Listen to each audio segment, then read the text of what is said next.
শ্রদ্ধা আর ভালোবাসায় সাংবাদিক ওয়াহিদুজ্জামান বুলুকে শেষ বিদায় জানালেন সহকর্মীরা। ময়নাতদন্ত শেষে তাকে নেওয়া হয় খুলনা প্রেস ক্লাবে। সেখানে জানাজার পর গোয়ালখালী কবরস্থানে দাফন করা হয় তাকে। মৃত্যুর সঠিক তদন্ত চান স্বজন ও শুভাকাঙ্ক্ষীরা। শেষবারের মতো খুলনা প্রেস ক্লাবে সহকর্মীদের মাঝে ফিরলেন সাংবাদিক ওয়াহিদুজ্জামান বুলু, তবে নিথর দেহে। তার এমন চলে যাওয়ায় শোকস্তব্ধ সবাই। বিদায় জানালেন ফুলেল শুভেচ্ছায়। জানাজায় অংশ নেন স্থানীয় গণমাধ্যম কর্মী সহ অনেকে। ওয়াহিদুজ্জামান বুলু সাহেব আত্মহত্যা করবেন এইটা আমি যেমন বিশ্বাস করি না, আমাদের সাংবাদিকরাও বিশ্বাস করে না। আমার কাছে মনে হচ্ছে যে এই মৃত্যুটা রহস্যজনক। সে নিরপেক্ষভাবে নিউজ পাঠানোর চেষ্টা করত।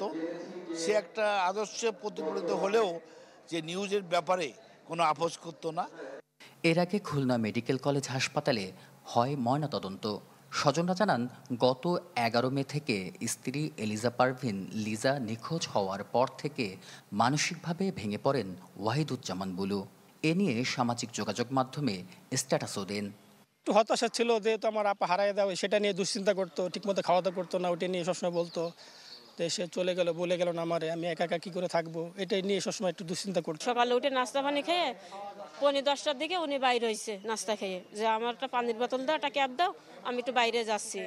রোববার রাত 8টার দিকে খানজাহান আলী সেতুর 2 নম্বর পিলারের বেসমেন্ট থেকে উদ্ধার হয় ওয়াহিদুজ্জামান বুলুর মরদেহ। তিনি খুলনা প্রেস ক্লাব ও সাংবাদিক ইউনিয়নের সদস্য ছিলেন। কাজ করতেন দৈনিক সংবাদ প্রতিদিনের খুলনা ব্যুরো প্রধান হিসেবে।